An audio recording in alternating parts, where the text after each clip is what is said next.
देखो पुत्र, ये गल आपां शुरू तो कहने आए हैं जदों असीं काइनमैटिक्स स्टार्ट ही कीती सी फ्रेम ऑफ रेफरेंस कि जिहड़ा रेफरेंस पॉइंट है उहदे अकॉर्डिंगली जनरल स्टेटमेंट मैं दे रहा कि फ्रेम ऑफ रेफरेंस ਨੂੰ ਜਦੋਂ ਆਪਾਂ डिस्कस करते ਸੀਗੇ तो ਤੁਹਾਨੂੰ दस्सिया कि किसी भी ऑब्जेक्ट की किसी भी बॉडी की किसी भी पार्टिकल की पोजीशन वेलोसिटी ते एक्सेलरेशन वो डिपेंड करती है रेफरेंस पॉइंट ते, है ना। रेफरेंस पॉइंट के नाल रिलेटेड है। तो जिस तरह की आप उस दिन गल की सी कि जदों आप किसी भी पार्टिकल दी बॉडी दी ऑब्जेक्ट दी बारे स्टडी करते हैं तो एक रेफरेंस पार्टिकल कंसीडर करना।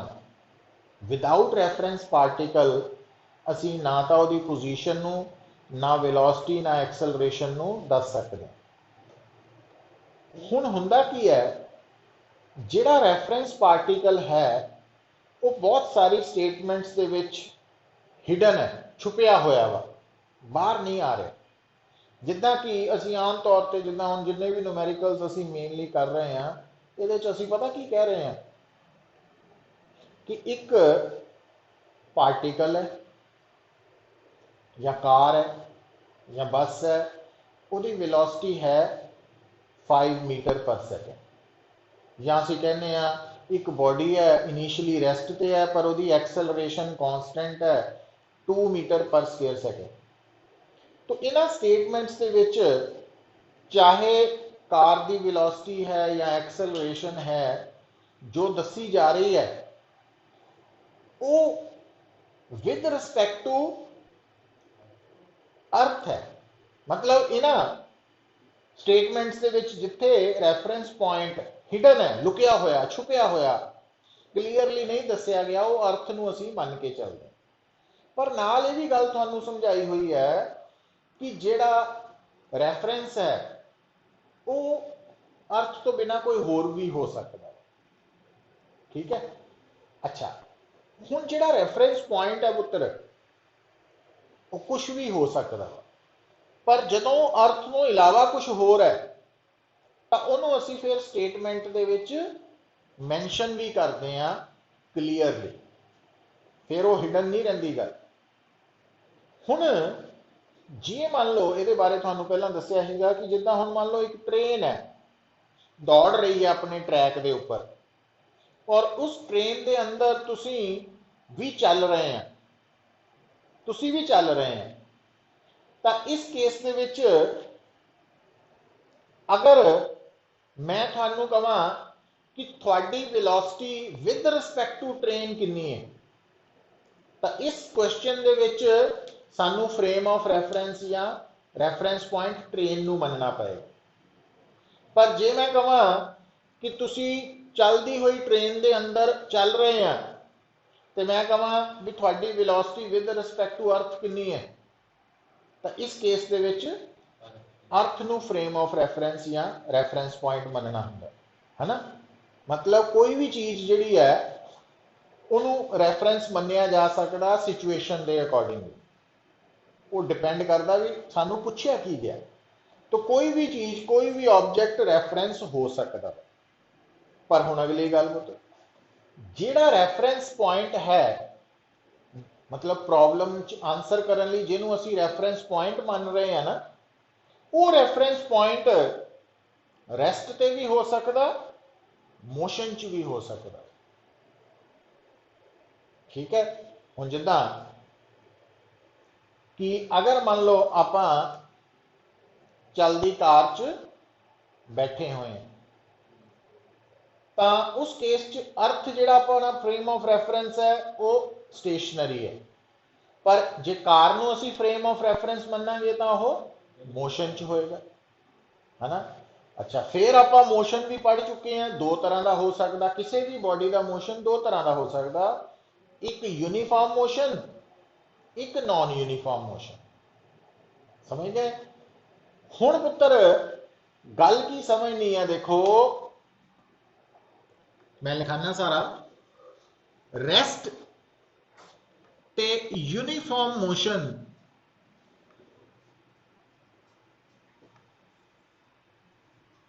ये फर्क नूं अपने आप महसूस नहीं कर सकते। हुण स्टेटमेंट की है अपने आप, मतलब हुण जिदा इमेजिन करो बई एक ट्रेन है, ठीक है,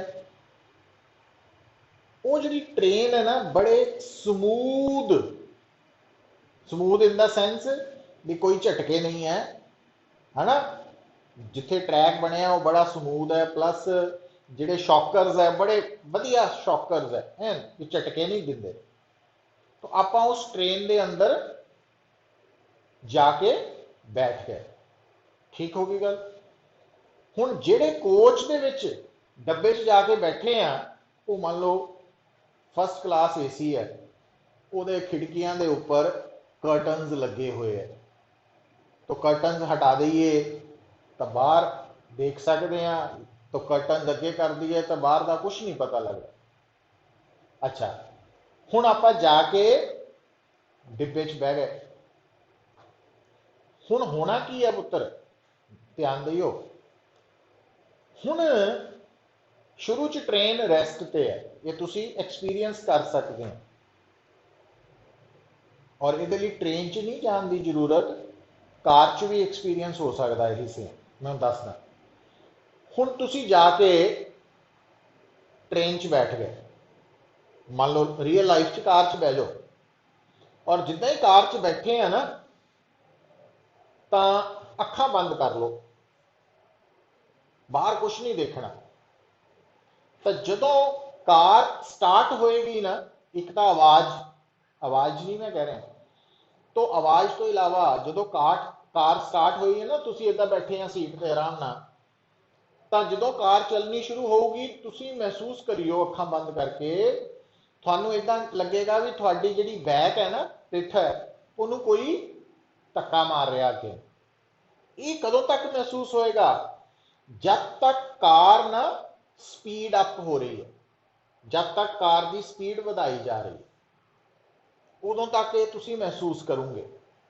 मान लो 2-4 मिनट बाद अखा बंद की हुई, 2-4-5 मिनट बाद असी एक सड़क ते आ गए हैं, हाईवे, सीधी सड़क है, बड़ी साफ सुथरी बिना टोया की सड़क है ना, तो वो कार चलन लग पई होती। तो हुण तुसी नोट करके देखियो, जदों कार चल रही है आवाज ही पता लगेगी, अखा बंद कीतियां तो थानू उदा का ही महसूस होएगा जदों रुकी हुई कार च तुसी बैठे से, वही एक्सपीरियंस थानू धक्का लगता महसूस नहीं होएगा। अच्छा, अगे नू, अच्छा हुण मान लो हाईवे के उपर ड्राइवर ने अचानक ब्रेक लगा दी, है ना, जदों ड्राइवर ने अचानक ब्रेक लगाई तो तुसी अगे नू जाओगे, मतलब ब्रेक लगाना एक्सेलरेटेड मोशन है, रादर डी एक्सेलरेशन है, रिटार्डेशन, उन्होंने एक्सेलरेशन जनरली कहते। तो जब तक कार रेस्ट ते है या यूनीफॉर्म मोशन च है, कॉन्स्टेंट वेलोसिटी नाल जा रही है, तो अंदर बैठे हुए ऑब्जर्वर नू फर्क नहीं पता लगता, फर्क पता लगता बाहर देखने से कि वो रिलेटिवली चीज़ा पिछे जा रही, तो फर्क आता, अदरवाइज कोई फर्क नहीं। पर एक्सेलरेटेड का फर्क, चाहे बाहर नहीं भी देख रहे, आप सीट पर बैठे हैं, तो जो स्पीड अप होएगी तो जी सीट की बैक है ना, वो थानू पुश करेगी अगे नू, ये महसूस करोगे। तो जदों ब्रेक लगेगी रिटार्डेशन, तो तुसी अगे नू जाओगे, अपनी जगह तो हिलोगे। मतलब ਜਿਹੜਾ यूनिफॉर्म मोशन है तो ਜਿਹੜਾ रेस्ट है ये ਆਪਾਂ ਇੱਕੋ स्टेट ਮੰਨ के चलते हैं टैक्नीकली हैगी फर्क भी है भी जगह बदल रही है ਉਹਦਾ फर्क है अदरवाइज रेस्ट और यूनिफॉर्म मोशन ਦੇ ਵਿੱਚ नैट फोर्स की है जीरो नैट फोर्स कितने लगती है एक्सेलरेटेड मोशन तो हुण पुत्र जिथे आप आ रहे हैं गल शुरू की सी कि जदों आप किसी भी पार्टिकल बॉडी ऑब्जेक्ट के बिहेवियर को स्टडी करना तो असी एक रैफरेंस पॉइंट सिलेक्ट करते हैं और उस रैफरेंस पॉइंट नाल जुड़िया होया फ्रेम ऑफ रैफरेंस हुंदा हुण वो जिहड़ा रैफरेंस पार्टिकल है जिन्हों असी मोशन को स्टडी करने लई चूज किया अगर वो रेस्ट ते है या वो यूनिफॉर्म मोशन च है दोनों हालतों में उस रैफरेंस पार्टिकल नाल जुड़े हुए फ्रेम ऑफ रैफरेंस नूं असीं कहने आ लिखियो ना इनर्शियल फ्रेम ऑफ रैफरेंस हुण आ इनर्शियल फ्रेम वाला वर्ड मेरे न्यूमैरिकल करते भी मूँह चों निकलिया सी पर फिर मैनूं ख्याल आया भी आपां तां इहदे बारे कुछ कीता ही नहीं होया है ना तो मतलब जिहड़ा फ्रेम ऑफ रैफरेंस है उन्होंने दो कैटेगरी च असीं डिवाइड करते हैं कि अगर रैफरेंस पार्टिकल रेस्ट ते है या यूनिफॉर्म मोशन च है तो उस रैफरेंस पार्टिकल दे नाल जुड़े हुए फ्रेम ऑफ रैफरेंस नूं असीं इनर्शियल फ्रेम ऑफ रैफरेंस कहने हैं ते जे तुहाडा रैफरेंस पार्टिकल एक्सेलरेट हो रहा है स्पीड अप हो रही स्पीड डाउन हो रही है ना स्लो हो रहा फास्ट हो रहा या डायरेक्शन चेंज कर रहा मतलब वो वेलोसिटी बदल रही है रैफरेंस पार्टिकल की तो उस केस असीं कहांगे भी साडा रैफरेंस पार्टिकल एक्सेलरेट कर रहा और एक्सेलरेटेड फ्रेम ऑफ रैफरेंस नूं असीं कहने आ non inertial frame of reference so ਇਹਦਾ मतलब हुण साडे सामने ना ਇਹਦੇ न्यूमेरिकल्स भी आएंगे करांगे आपां तो की होएगा ज़्यादातर जिहड़े क्वेश्चंस है उन्होंने सॉल्व करते वक्त अर्थ ही साडा फ्रेम ऑफ रैफरेंस है और अर्थ नूं प्रैक्टिकली असीं की मनते हैं रेस्ट ते मनते हैं है नहीं मनते हैं ना कई काम आपां सौखे करन लई तो ज़्यादा लंबा चौड़ा फर्क नहीं पैंदा तो असीं मान लैंदे तो वो गल कोई रिजल्ट नूं ज़्यादा इफेक्ट नहीं करती तो उस केस दे विच बेटा असीं अर्थ नूं किहड़ा फ्रेम मनदे आ इनर्शियल फ्रेम मतलब नॉर्मल सरकमस्टांसिस दे विच अर्थ साडे लई की है इनर्शियल फ्रेम है पर जे आपां डेफिनेशन दे हिसाब नाल चलीए तो नॉन इनर्शियल फ्रेम की पहचान है वो की होएगा वो एक्सेलरेट करेगा मतलब reference particle the velocity change हो रही है ना हुण गल नूं सुनियो टैक्नीकली सुनियो फिर मैं सारा लिखाना वा हुण गल इमेजिन करो रियलिटी क्योंकि आप सर्कुलर मोशन पढ़ चुके हैं थानू समझाया सी पुत्र जेड़ी भी चीज़ रोटेट करती है रिवॉल्व करती है सर्कल च घूमती है उहदी वेलोसिटी की घट्टो घट डायरैक्शन ने की होना तो इस करके रोटेट करन वाली बॉडी रिवॉल्व करन वाली बॉडी ते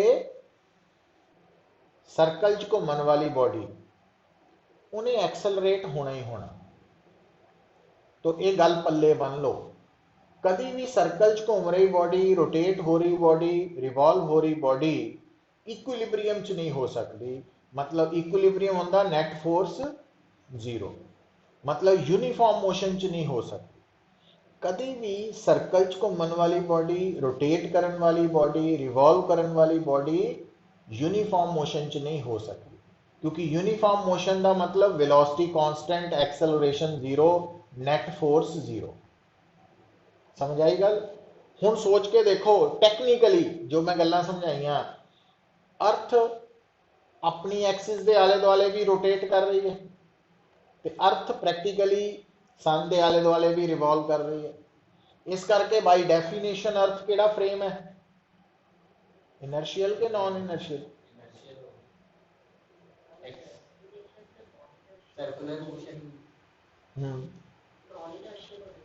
क्यों है ना? इस करके ये गल मैं लिखाऊंगा भी थानू, दो गल्लां बड़े ध्यान नाल समझना। अगर मान लो पेपर दे विच सानू पूछा जाए, कॉम्पीटिशन च भी आ जाता कि अर्थ इनर्शियल फ्रेम है टेक्निकली बाय डेफिनेशन के नॉन इनर्शियल, फिर आएगा नॉन इनर्शियल है। बट प्रैक्टिकली प्रैक्टिकली अर्थ की एक्सलरेशन घट होने करके असी उन्होंने इनर्शियल मान के चलते हैं, बट है वो डेफिनेशन के अकॉर्डिंगली नॉन इनर्शियल है। तो ये दो गल्लां जिहड़ियां कन्फ्यूजन क्रिएट कर दियां, तो उन्हां च फर्क नूं घोटा ला लेना, याद कर लेना है ना। तो लिखो, हैडिंग की लिखोगे पुत्र? फ्रेम ऑफ रेफरेंस पता ही है तुहानूं, तो फ्रेम ऑफ रेफरेंस हैडिंग लिख लो, frame of reference and its types.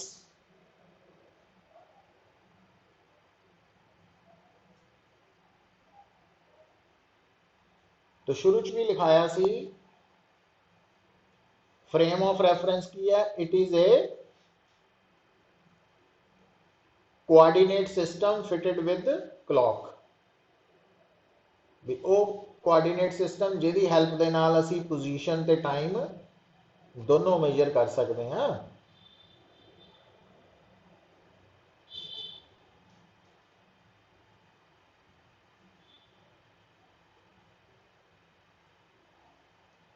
ठीक है, हुण लिखो types of frame of reference. Types of frame of reference.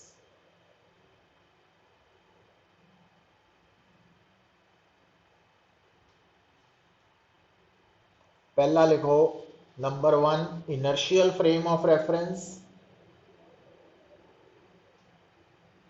Number 2 non inertial frame of reference.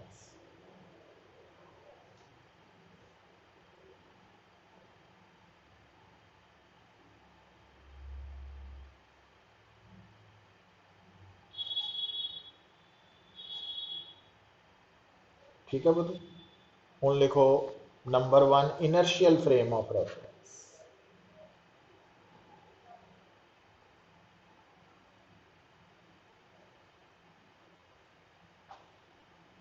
केड़ा होएगा?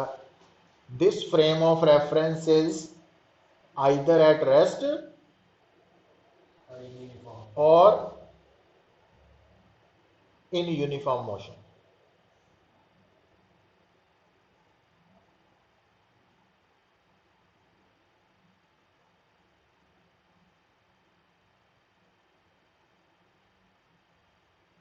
In this frame of reference, in this frame of reference,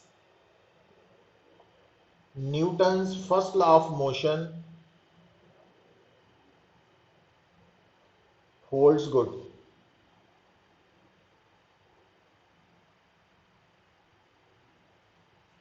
क्योंकि जो Newton first law है ना, उन्होंने लॉ ऑफ इनर्शिया कहने हैं।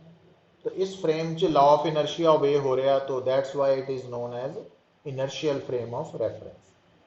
सो holds good. So as first law of motion is also known as law of inertia,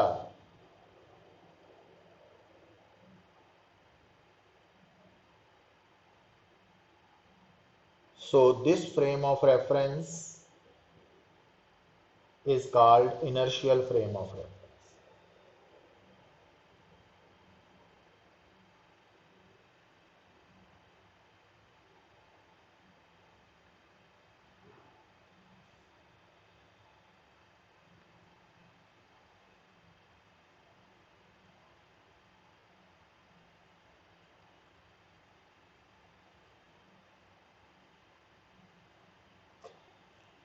By definition,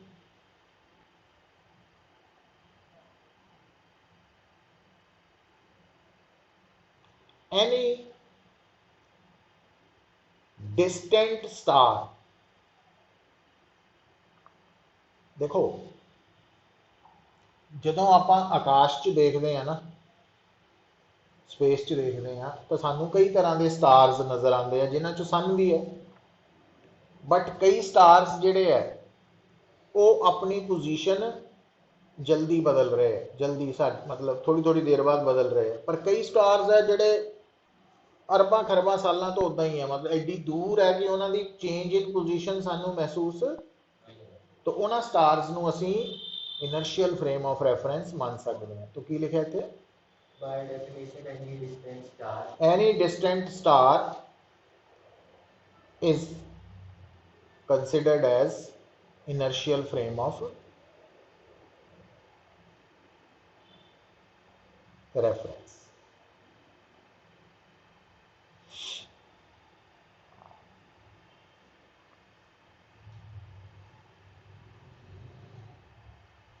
ठीक है, दूजा लिखो non inertial frame of reference.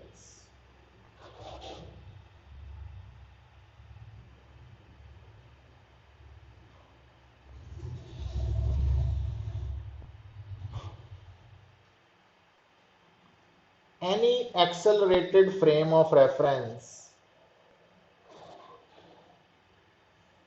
any accelerated frame of reference is called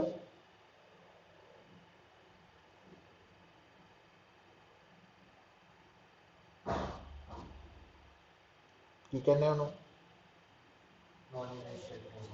non inertial frame of reference.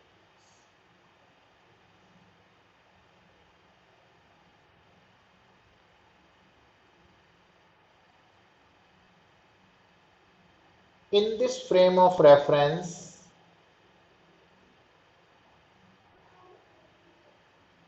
Newton's first law of motion does not hold good।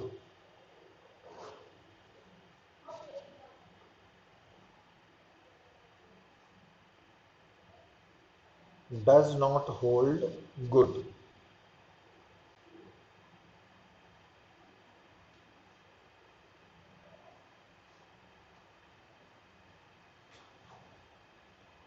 To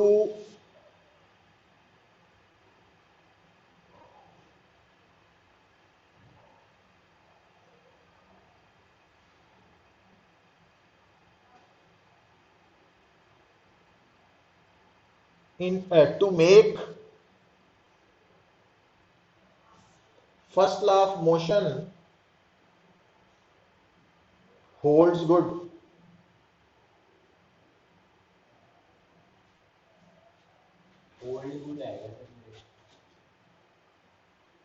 first law है ना,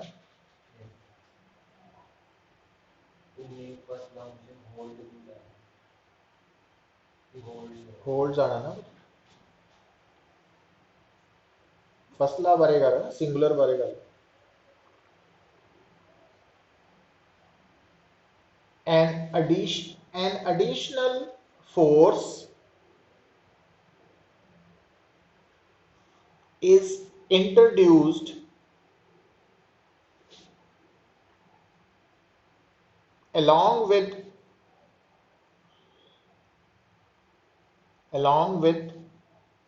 actual forces।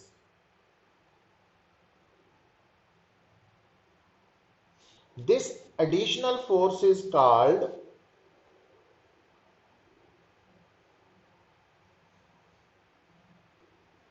fictitious force।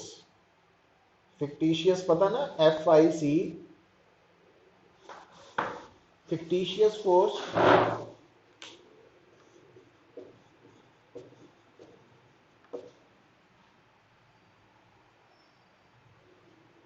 और pseudo force. Pseudo मतलब वो actually नहीं है, but असी consider करनी पैनी है सानू नॉन इनर्शियल फ्रेम च फर्स्ट लॉ नू ओबे करवाने लई। ठीक है, बस इन्नी गल लिखनी। ये कितना करना वो सारा अगे आना हुण अपने सामने आऊगा हौली हौली करके। तो हुण बेटा देखो, ਹੁਣ ਸਾਡੇ ਸਾਹਮਣੇ ਬੜੀਆਂ ਸਿਚੁਏਸ਼ਨਸ ਆਣਗੀਆਂ ਜਿੱਥੇ ਅਸੀਂ ਪ੍ਰੋਪਰ ਆਨਸਰ ਕਰਨ ਦੇ ਲਈ ਜਿਹੜਾ ਫਰੇਮ ਆਫ ਰੈਫਰੈਂਸ ਹੈ ਉਹ ਉਸ ਬੋਡੀ ਨੂੰ ਮੰਨਾਂਗੇ ਜਿਹੜੀ ਬੋਡੀ ਐਕਸਲਰੇਟ ਹੋ ਰਹੀ ਹੈ ਨਾ, ਐਕਸਲਰੇਟ ਹੋ ਰਹੀ ਹੈ। ਹੁਣ ਉਸ ਕੇਸ ਦੇ ਵਿੱਚ ਅਸੀਂ ਕਿੱਦਾਂ ਡੀਲ ਕਰਨਾ ਤਾਂ ਉਹਦੇ ਬਾਰੇ ਆਪਾਂ ਗੱਲ ਕਰਾਂਗੇ। ਪਰ ਪਹਿਲਾਂ ਹੈਡਿੰਗ ਬਣਾਓ ਕਿਉਂਕਿ ਬਾਕੀ ਗੱਲਾਂ ਵੀ ਇਹਦੇ ਨਾਲ ਜੁੜਨੀਆਂ ਵਾ। तो लिखो पुत्र, हेडिंग बना लो वेरियस फोर्सेस। लिख लिया? देखो हुण गल शुरू होनी पुत्र। देखो एक्चुअली ये जिहड़ा थर्ड यूनिट है ना, ये है डायनेमिक्स। डायनेमिक्स मकैनिक्स का वो पार्ट हुंदा जिहदे विच ना बॉडी का मोशन क्यों है, किहदे करके है, तो उन्हां फोर्सेस नूं भी असी कंसीडर करना। जद कि जदों असी काइनेमैटिक्स पढ़ रहे सी सैकेंड यूनिट, तो उहदे विच आपां सिर्फ एक्सलरेशन की गल कर रहे सी, पर आपां ये नहीं सी देख रहे भी वो एक्सलरेशन क्यों है।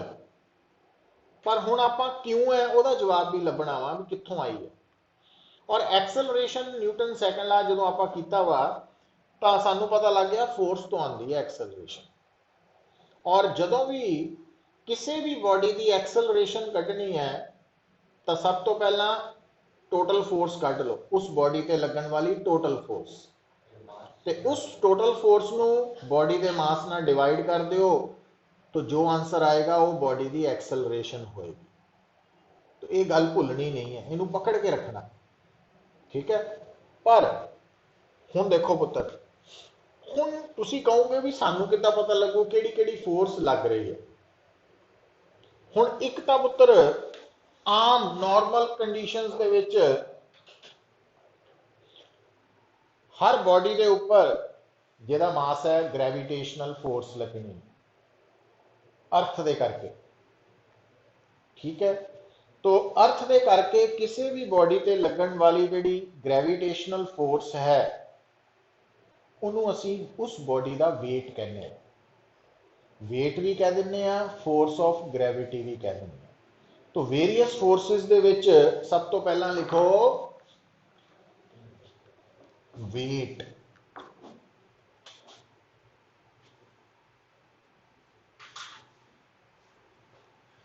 और force of gravity.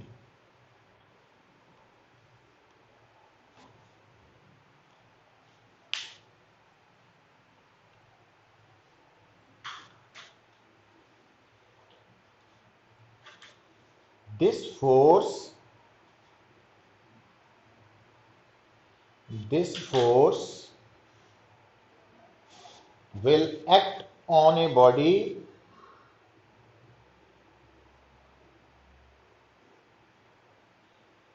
due to earth,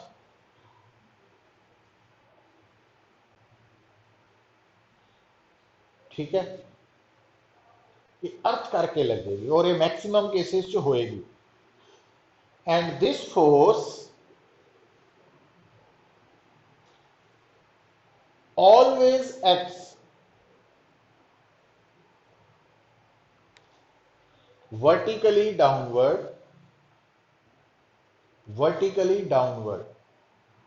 मतलब बॉडी का वेट हमेशा इदा रहना, इदा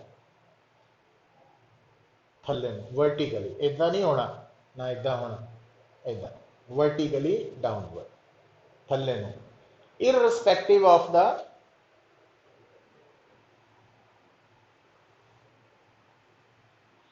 state of body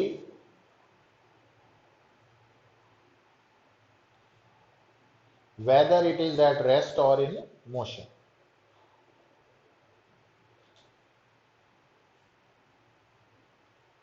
or in motion.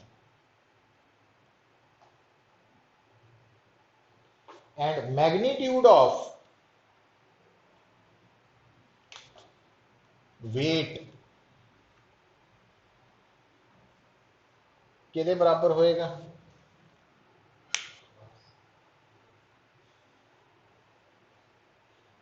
तो बॉडी का वेट mg है, m है बॉडी का मास ते g की है एक्सेलरेशन ड्यू टू 9.8 या 10 जो भी दिता होएगा ना। तो जदों भी हुण क्योंकि नॉर्मल सिचुएशन पता की होना पुत्र, जिहड़ी बॉडी है क्योंकि आज जिन्ने अपन न्यूमेरिकल्स करने हैं उहदे च बॉडी या तो सरफेस ऑफ अर्थ के उपर होनी या उहदे नेड़े तेड़े ही होनी है। तो इस करके उहदे ते अर्थ ने फोर्स लगानी लगानी है। मतलब 99.99% केसिस दे विच तां वेट लगना ही लगना। बहुत एक अद्धा केस होएगा जिथे असीं उहनूं नहीं कंसीडर करांगे, वेट तो लगना ही है। नहीं मून ते भी बहुत वेट होना वा, ओ मून की ग्रेविटी करके हो जाना, मून की ग्रेविटेशनल फोर्स करके हो जाना। तो मून ते भी होना है ना वो, मतलब जिथे भी एक्सेलरेशन ड्यू टू ग्रेविटी है उत्थे वेट आना ही आना। बट मेनली अर्थ का ही वेट होना वा, अर्थ करके ही बॉडी का वेट होना वा। तो बॉडी का वेट एक्चुअली की रिप्रेजेंट कर रहा कि अर्थ, हाँ तो अर्थ जी थानू नीचे नू फोर्स लगा के खिंच रही है ना वो वेट है। पर हुण एक गल सुनियो, जदों असी वेट की गल करते हैं, वेट इज ए फोर्स, तो इस करके वेट का एसआई यूनिट न्यूटन है, किलोग्राम नहीं है, मास है ना, मास का किलोग्राम है एसआई। तो न्यूटन एसआई एब्सोल्यूट यूनिट है, लिखाया सी ना। तो जब हमारा वेट बढ़ता है तो मास भी बढ़ता है, जब हमारा वेट उतना ही ज्यादा फोर्स लगेगी। हाँ मतलब जो साडा बंदे का कहिए आप ना, जो आप बंदे का वेट वधदा, वेट मतलब मास करके वेट वध रहा, क्योंकि जी तो उन्नी रहनी है। समझ आई ये गल? तो वेट फोर्स है और वो डायरेक्शन किधर नू है, वर्टिकली डाउनवर्ड है। तो चाहे बॉडी रुकी है चाहे चल रही है, चलती हुई जिधर नू मर्जी जा रही है, वेट वर्टिकली डाउनवर्ड रहना। दूसरा लिखो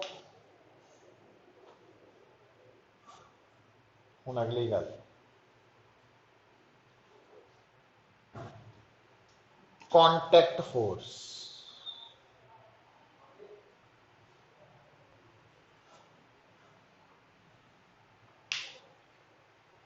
देखो पुत्र, हाँ देखो हुण जिहड़ी गल दिमाग च रख लैनी वो की है कि जिद्दां हुण मैं खड़ा ना इत्थे, मेरे ते एक फोर्स लग रही है, मेरा वेट, मेरा वेट मेरे ते लगन वाली फोर्स है जो अर्थ लगा रही है, ठीक है। दूसरा आ जड़ा फर्श है, क्योंकि वो नाल मेरे पैर जुड़े हुए हैं, फिजिकली टच कर रहे हैं, उत्थों मेरे ते कॉन्टैक्ट फोर्स हुई लग रही, ठीक है। वो भी मैं एक्सप्लेन करता। हुण पुत्र ਇਹਦਾ मतलब जे मैं इदा खड़ा वा तो मेरे ते कितनियां फोर्सेस लग रही, दो, किहड़ियां किहड़ियां, वेट ते कॉन्टैक्ट, ठीक है। पर जे मैं इदा पिछे चल जाए इदा, फिर एक वेट दो कॉन्टैक्ट, मेरे पैर भी कॉन्टैक्ट या फर्श नाल ते मेरी पिठ बैक कॉन्टैक्ट है बोर्ड नाल, है ना। हाँ हुण जो मैं हवा च जंप किया, जब तक मैं हवा च कह लो तब तक इको ही फोर्स है। चेयर की चेयर पे चढ़ जाओ, ਜਦੋਂ ਕੰਟੈਕਟ ਬਣ ਗਿਆ ਤੇਰਾ, ਕੰਟੈਕਟ ਦਾ ਮਤਲਬ ਮੈਂ ਜ਼ਮੀਨ ਨਾਲ ਨਹੀਂ ਕਿਹਾ, ਜਦੋਂ ਵੀ ਇੱਕ ਬੋਡੀ ਦੂਸਰੀ ਬੋਡੀ ਦੇ ਨਾਲ ਟੱਚ ਕਰ ਰਹੀ ਹੈ ਤਾਂ ਉਹਦੇ ਤੇ ਕਿਹੜੀ ਫੋਰਸ ਲੱਗਣੀ, ਕੰਟੈਕਟ। ਪਰ ਉਹਨੂੰ ਵੀ ਹੁਣ ਥੋੜਾ ਜਿਹਾ ਐਕਸਪਲੇਨ ਕਰਨ ਲੱਗਾ ਪੁੱਤਰ, ਧਿਆਨ ਰੱਖਿਓ। ਜਿਹੜੀ ਕੰਟੈਕਟ ਫੋਰਸ ਹੈ ਨਾ, ਕੰਟੈਕਟ ਫੋਰਸ ਬੇਸਿਕਲੀ ਇਹਦੇ ਦੋ ਪਾਰਟਸ ਹੈ। ਇੱਕ ਆਪਾਂ ਕਹਿਣਾ ਨਾਰਮਲ ਰਿਐਕਸ਼ਨ, ਦੂਜਾ ਕਹਿਣਾ ਫ੍ਰਿਕਸ਼ਨ।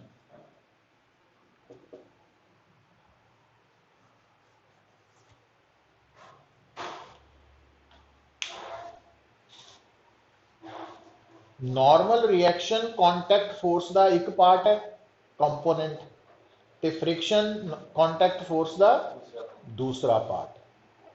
ठीक है, तो हुण बेटा नॉर्मल रिएक्शन का सिंबल आप यूज कर लेने, एन कर लीए,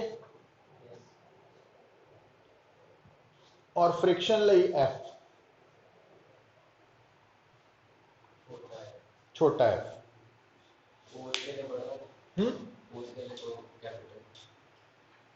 फोर्स वो तो देखा ना आप, हाले इतने ध्यान देना। नॉर्मल रिएक्शन, ठीक है, तो नॉर्मल रिएक्शन बारे लिखो पहला।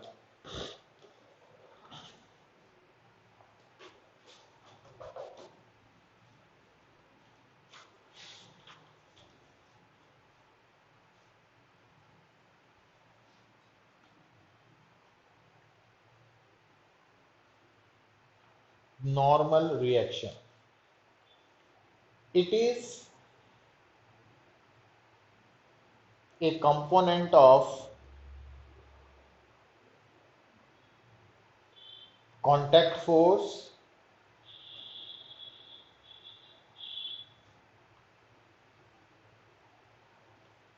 it always acts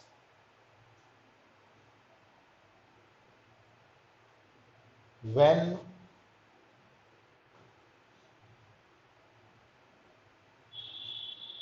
surface of body is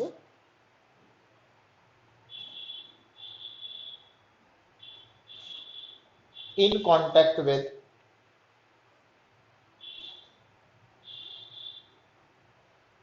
surface of other body,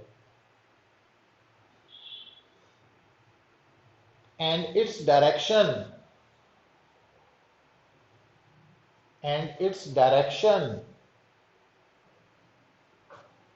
is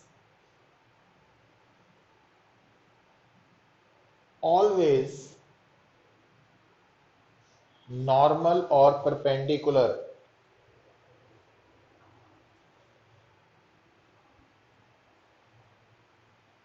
to the surface of contact। ना देखियो बेटा,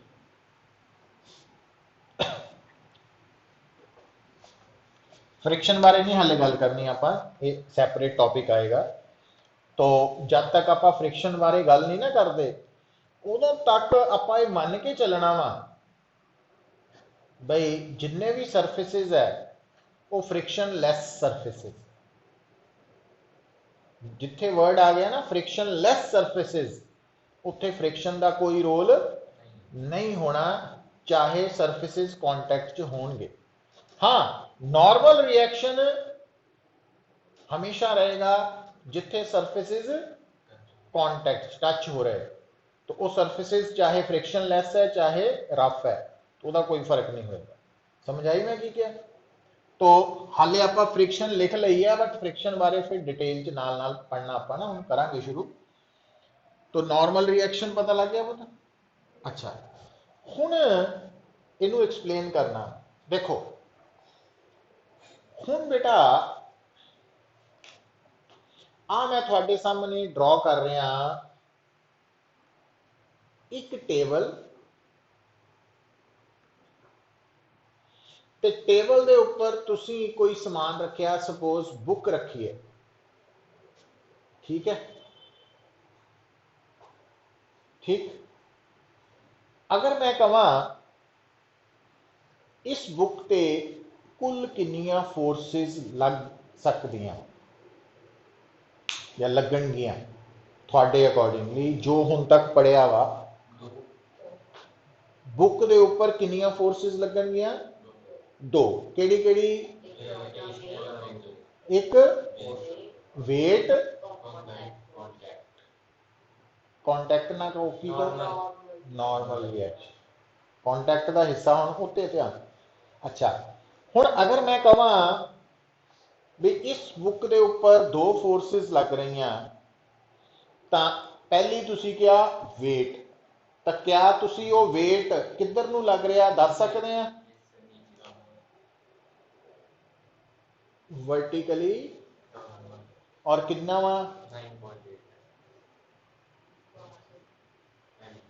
एम जी एम कौन है जी हाँ हुण पुत्र दूसरी फोर्स केड़ी है नॉर्मल रिएक्शन हुण ध्यान पता की देना जो आ देखो बुक ते टेबल आपस च की है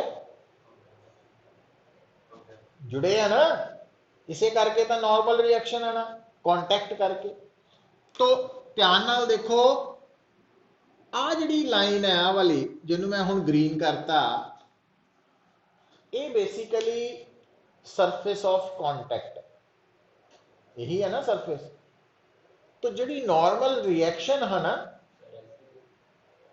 हुण दो गल्लां दा ध्यान दिओ मैं पुछया बुक दे उपर किन्नियां फोर्सेस लग रही की मैं क्या हाँ हुण गल नूं सुनियो बुक दे उपर वेट लग रहा ते दूसरी फोर्स नॉर्मल रिएक्शन बुक दे उपर कौन लगा रहा टेबल लगा रहा किधर नूं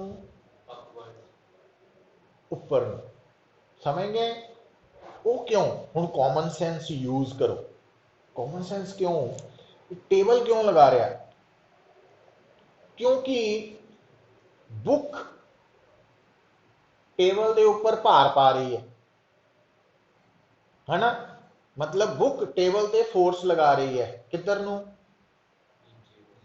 नीचे नूं तो according to Newton third law table ओदे ते किधर नूं हाँ माइनस एम जी नहीं हुण गल नूं मैं दसदा पुत्र जल्दबाजी ना करियो देखो ਆਪਾਂ ਲੋਕੀ ਕੀ ਕਰਦੇ ਆ ਜਿੱਥੇ ਆਪਾਂ ਕਨਫਿਊਜ਼ ਹੋ ਜਾਂਦੇ ਆ ਗੜਬੜ ਕਰਦੇ ਆ ਜਲਦਬਾਜ਼ੀ ਚ एम जी की है बुक का वेट है बुक ते लगन वाली फोर्स है ठीक है पर ये नहीं कहना कि बुक टेबल ते फोर्स एम जी लगा रही है गलत हो जाना है वो हो सकता भी है नहीं भी हो सकता वो एक अलग कंडीशन है मतलब एम जी बुक का वेट है मतलब बुक ते लगन वाली अर्थ द्वारा फोर्स है तो पर क्योंकि बुक टेबल के नाल जुड़ी हुई है तो बुक टेबल ते फोर्स लगाऊगी और कॉमन सेंस है भी थल्ले नूं दबाएगी तो टेबल ओदा जवाब देगा किधर नूं फोर्स लगा के उपर नूं और वो फोर्स नूं असीं की कहांगे हाँ नॉर्मल रिएक्शन हुण ध्यान रखना एम जी बुक ते लगन वाली फोर्स है कौन लगा रहा ते एन नॉर्मल रिएक्शन बुक ते लगन वाली फोर्स है पर वो टेबल लगा रहा है ठीक है अच्छा हुण ये टेबल ने जिहड़ा नॉर्मल रिएक्शन लगाया वो किहदा जवाब दिता भी बुक ने फोर्स लगाई ये जवाब थर्ड लॉ के अकॉर्डिंगली आया ਇਹਦਾ मतलब बुक ने टेबल ते कितनी फोर्स लगाई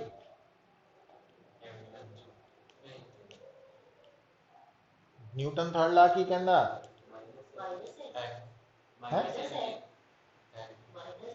माइनस एन एम जी ते फसिया एम जी टेबल ने थोड़ी फोर्स लगाई है या समझ गए बुक ਆਪਾਂ डायरेक्शन दसन ਲਈ कॉमन सेंस ਵਰਤੀ कि ਜਿਹੜੀ बुक है वो टेबल ਤੇ फोर्स लगाएगी है ना, ਉਹਨੂੰ ਦਬਾਏਗੀ कह लो जब, तो ਇਹਦਾ मतलब टेबल ने ਜਿਹੜੀ बुक ਤੇ फोर्स लगानी है ऊपर ਨੂੰ लगानी है। तो जे टेबल ने नॉर्मल रिएक्शन बुक ते लगाया तो बुक ने टेबल ते कितनी फोर्स लगानी है, -n का मतलब थल्ले ਨੂੰ n लगानी। पर आपां क्योंकि सिर्फ बुक ते फोर्सिस की गल कर रहे हैं, इस करके साडा सारा ध्यान बुक ते लगन वाली फोर्सिस ते है, टेबल वाल नहीं हाले, वो बाद चो आएगा। तो समझ आई पुत गल? अच्छा हुण आ देखियो, हुण मैं कंडीशन नूं इदां बनाउण लगा,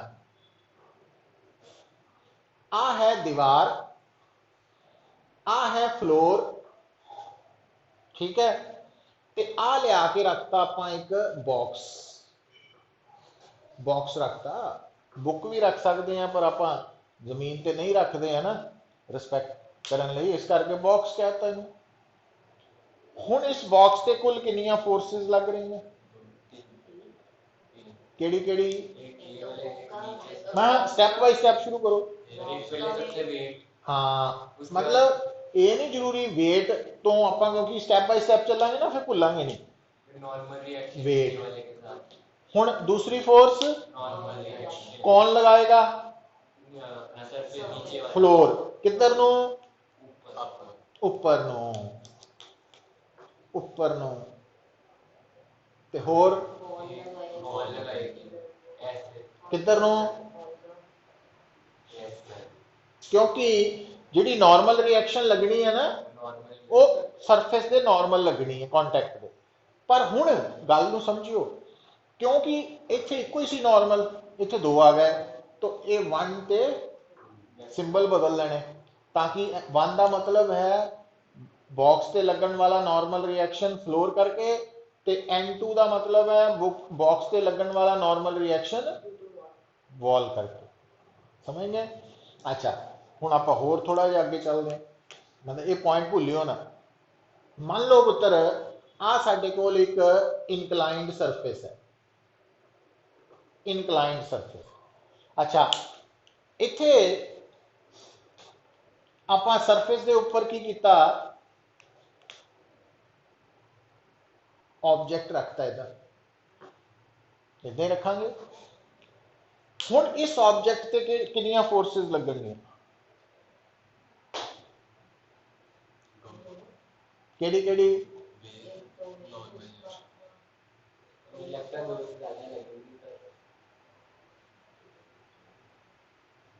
पहली केड़ी लगू, किधर नूं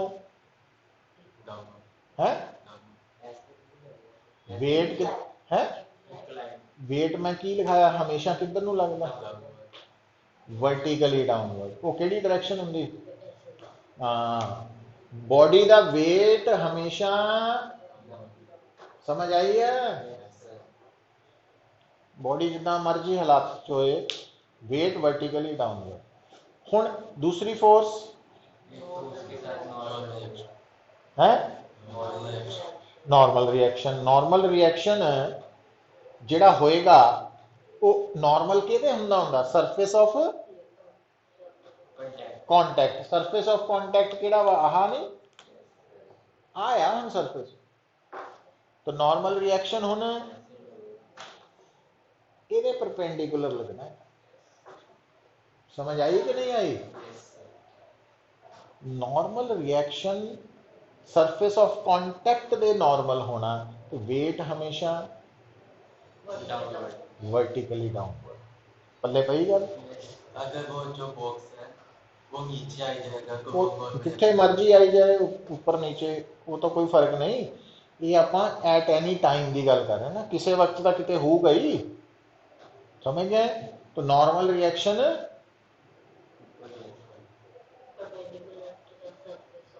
कॉन्टैक्ट है, समझ आई गल? ये ड्रॉ कर लो, फिर अगे चलते हैं। जे गल समझ आ गई तो अगे बहुत सौखा हो जाना अपने, मतलब केड़ी केड़ी पॉसिबल फोर्स है जिहड़ी एक्चुअली लग रही है, तो वो पता होनी चाहिए है।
अच्छा हुण की आपां फ्रिक्शन लास्ट ते आवांगे। थर्ड देखो पुत्र,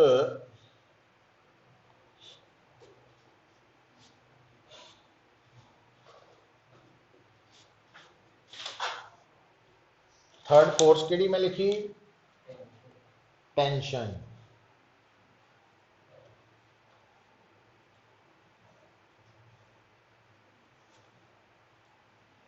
लिखो this force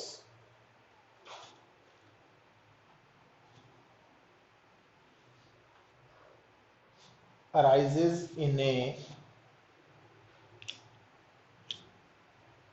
stretched string, stretched string, string or rope, रस्सी या धागा जिहड़ा खिंचिया होया, ढिला नहीं है ना, ढिला नहीं, स्ट्रेच्ड मतलब जिदा आ ढिली जी चीज है ना, इदा ढिली ना, इदा खिंच पई है ना, स्ट्रेच्ड, ਉਹਦੇ ਵਿੱਚ टेंशन है। तो लिखो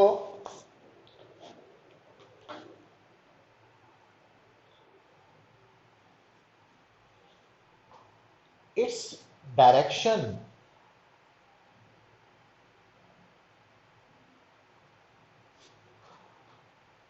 always acts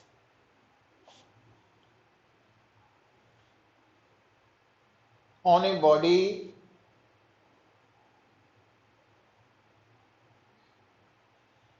in such a way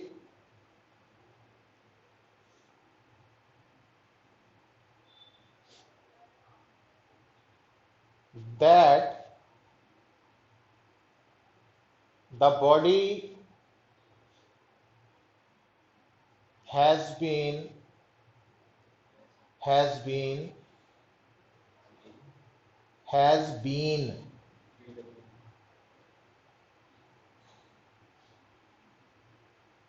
in the state of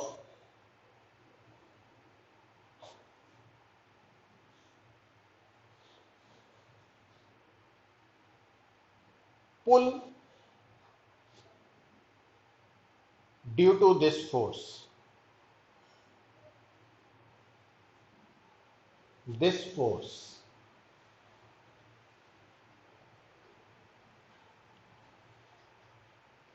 ਹੁਣ देखो बेटा ये जिहड़ी फोर्स है टेंशन, इनू कदों कंसीडर करना? जदों तुहाडे सामने सिचुएशन दे विच की आ जाए, रस्सी आ जाए, स्ट्रिंग आ जाए, उदों। और ਇਹਦੇ ਵਿੱਚ ਇਹਨੂੰ ਸ਼ੋ ਕਿੱਦਾਂ ਕਰਨਾ ਪੁੱਤਰ? ਦੇਖੋ ਜਿੱਦਾਂ ਮੰਨ ਲਓ ਆ ਹੈ सरफेस, तो आ एक बॉक्स है, ਇਹਦਾ मास है m1, तो इस बॉक्स ਨੂੰ ਰੱਸੀ ਨਾਲ दूसरे बॉक्स ਨਾਲ ਅਸੀਂ जोड़िया होया, ਉਹਦਾ मास है मान लो m2, ਤੇ ਆਪਾਂ इस बॉक्स ਨੂੰ ਦੋਨਾਂ ਚੋਂ ਇੱਕ बॉक्स ਨੂੰ खिंच रहे हैं, फोर्स लगा रहे हैं कह लो।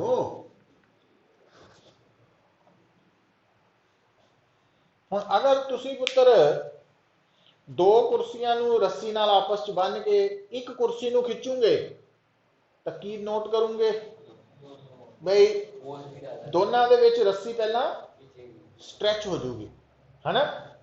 अच्छा ਇਹਦਾ मतलब आ ਰੱਸੀ ਕਿਹੜੀ स्टेट ਚ है? स्ट्रेच्ड है। इट मीन्स इस रस्सी ने इस बॉडी ते और इस बॉडी ते केड़ी फोर्स लगानी?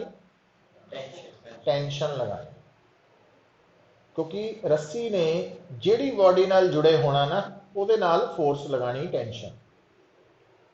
हुण जेड़ा कंसैप्ट की है भी आ जिहड़ी रस्सी है ये इस डायग्राम च कितनियां बॉडीज नाल जुड़ी है? दो। ਇਹਦਾ मतलब ये रस्सी ਇਹਦੇ ਤੇ भी फोर्स लगाऊ टेंशन, पर किधर नूं लगाऊ? मैं की लिखाया? भी टेंशन बॉडी ते इदां लगनी चाहिए है कि पुल करदा महसूस है, पुल बॉडी पुल हो रही महसूस है। पुल पुल का मतलब खिंचना, पुश का मतलब धक्का देना। हुण देखियो तां जे मैं इदां लिखां तो की हो रहा महसूस, पुल के पुश? टेंशन तो है ही, पुल के पुश? पुल है ना। M1 पुल हो रही है कि पुश टी करके? कॉमन सेंस है, ये फिजिक्स नहीं। M1 टी दे करके, जी मैं टी फोर्स की डायरेक्शन शो की है, तो फोर्स टी M1 नू पुल कर रही महसूस हो रही कि पुश? पुल। अच्छा, तो जे मैं तो अभी पुल ही है ना, क्योंकि जो उल्ट कर दो तो पुश हो गई है ना। अच्छा, हम एक गल होर नोट कर लियो, आप प्रूव करनी है, करांगे, बट हाले रिजल्ट दस रहे हैं। तो आ इको रस्सी है, इको रस्सी है, पर क्योंकि ये दो बॉडीज नाल जुड़ी हुई है, तो इन्हें इस रस्सी के दोनों बॉडीज के उपर जी फोर्स लगानी है, टेंशन करके लगानी है फोर्स, तो वो दोनों टेंशनस दा मैग्नीट्यूड अलग लिखा कि सेम लिखा? अलग लिखा। पर इत्थे नोट कर लो भी T1 will be equal to T2 if string or rope is massless। तो और ज्यादातर गल नूं समझ लियो पुत, ज्यादातर जिहड़े केसेस आने हैं ना, उहदे च रस्सी का अपना कोई मास नहीं होना, आइडियल केस। पर जिथे रस्सी का स्ट्रिंग का मास है वो दिता होएगा, सन वो गिवन होएगा। तो जदों रस्सी का मास नहीं है तो फिर एक एंड तो लैके दूसरे एंड तक टेंशन बराबर ले लेनी, फिर नहीं, फिर T1 T2 नहीं लिखना उस केस। तू की बनाई डायग्राम? इतने सेम बनाई है जो मैं बनाई है? नहीं नहीं, एरो तो जिथे मर्जी पाओ। तो आ जो एरो एक तक बॉडीज के कोल लैके जा, होर की फर्क है ये? है वो सेम है कि शेम है? आ T1 लिखे, आ T2, नजर नहीं आता?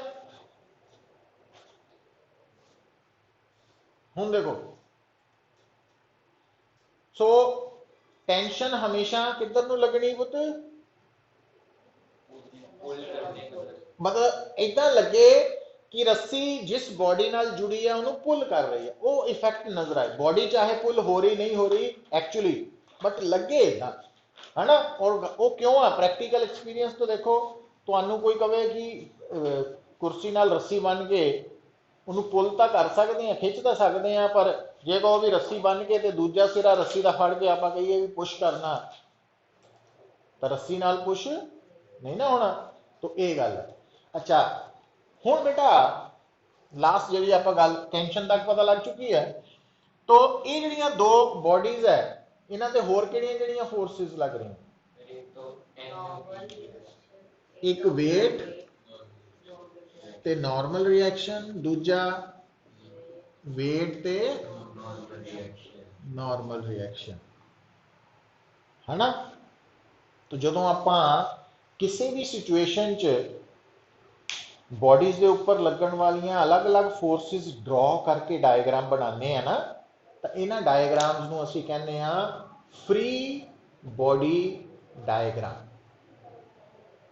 तो ये जी डायग्राम है, ये साडे लई बड़ा इंपॉर्टेंट रोल प्ले करेगी सॉल्व करने लई। तो अज गल समझ आ गई आपां नूं जिन्नी की कीती?